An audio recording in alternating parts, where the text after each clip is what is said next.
पुणे जिल्ह्यात जिल्हा परिषद आणि पंचायत समितीची निवडणूक प्रक्रिया आज पार पडते। त्यासाठी मतदान बजावण्याचा हक्क बजावण्याचा आव्हान देखील करण्यात आलेले प्रशासनाकडून। आणि त्याच निमित्तानं आपल्याला जर दौंडमधील सोनवडी गावातील एक वधू आहे, त्यांनी लग्नाच्या गडबडीत देखील आज मतदानाचा हक्क बजावला आहे। सकाळी लवकर येऊन त्या मतदानाचा या ठिकाणी त्यांनी हक्क बजावला आहे। सहकुटुंब हे वराड जाणार आहे दुसऱ्या गावी, आणि त्यापूर्वी त्यांनी आपलं कर्तव्य जे आहे ते बजावलेलं आपल्याला या ठिकाणी दिसतं। आपल्या सोबत वधू आहेत, नेमकं काय सांगाल? आज तुम्ही मतदानाचा हक्क बजावला, आज तुमचा लग्न आहे, काय सांगाल? आज तुम्ही मतदानाचा हक्क बजावला, लोकशाहीचं तुम्ही आज हक्क बजावताना नेमकं काय भावना मनामध्ये होती? काय नाही मग बोला बोला बोला बोला बोला सांग रे शैल्या. मतदानाचा हक्क बजावला, कुटुंब देखील या सगळ्यामध्ये आहे, काय तुम्ही सांगाल? एक सुजाण नागरिक म्हणून आज सर्वांनी मतदानाचा एक कर्तव्य पार पाडलेलं आहे या ठिकाणी।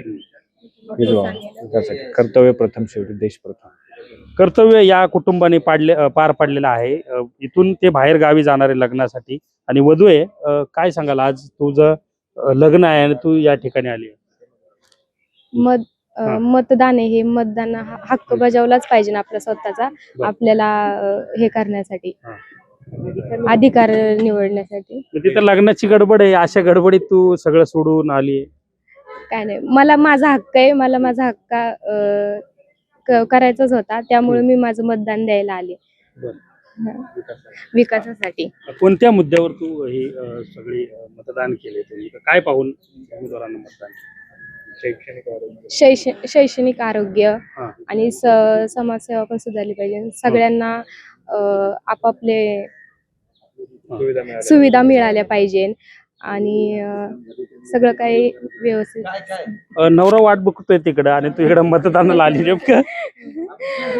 नाही, मला माझं मतदान करायचं होतं, मला विकासासाठी मत हवं होतं, त्यामुळे मी माझं वोटिंग केलेलं आहे।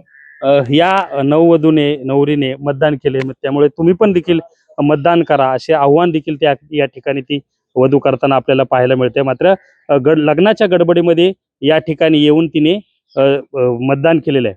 कॅमेरा पर्सन दीपक सोनसह सुमित सोनवणे, न्यूज 18 मराठी, दौंड।